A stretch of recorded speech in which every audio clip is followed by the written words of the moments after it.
There is a particular kind of wound that the world does not have adequate language for.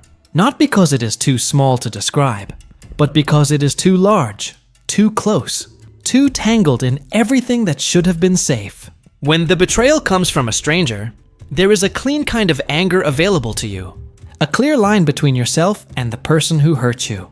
But when it comes from your own blood, from the people who share your history, your face, your name, the earliest memories you carry, there is no clean line. There is only the devastating confusion of loving people who are hurting you, and the even more devastating question of whether you are allowed to stop. She had given everything to her family, not in the dramatic, once-and-done way that sacrifice sometimes looks in stories, but in the daily, grinding, invisible way that certain people give without ever being asked to account for it. She showed up. She stayed. When things became difficult, she did not leave.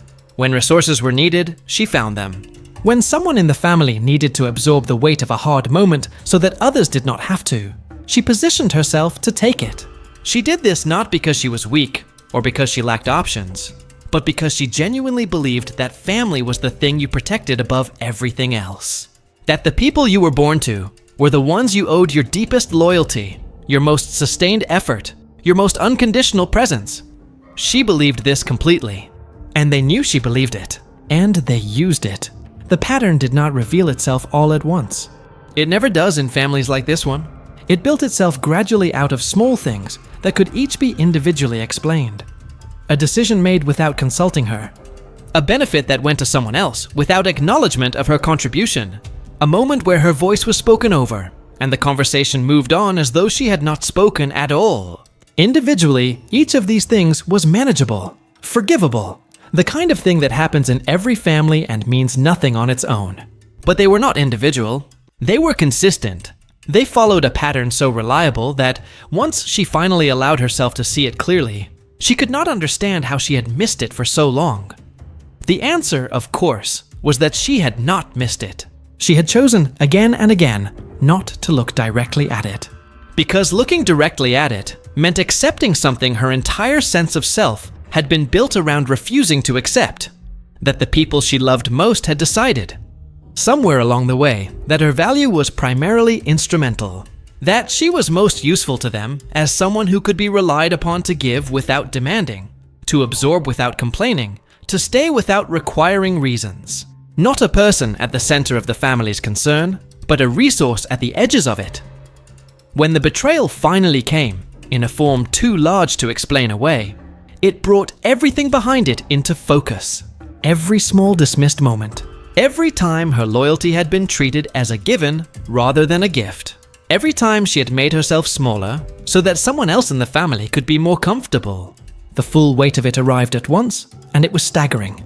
Not just because of what had been done, but because of who had done it. People whose faces she had known her entire life. People whose names she had defended when others questioned them. Her own blood, looking at her with the particular calm of those who have not yet realized that the person they depended on has finally reached the end of something. What happens next in this story is not a transformation into someone cold or vengeful or unrecognizable. That is the version of events that would make the betrayal mean something it does not. What happens is quieter and more permanent than that. She simply stops absorbing, stops making herself available for a dynamic that was never going to change, because no one on the other side of it had any reason to change it. Stops measuring her worth by how much she could give to people who had never seriously asked themselves what she needed in return. She does not leave the family with anger.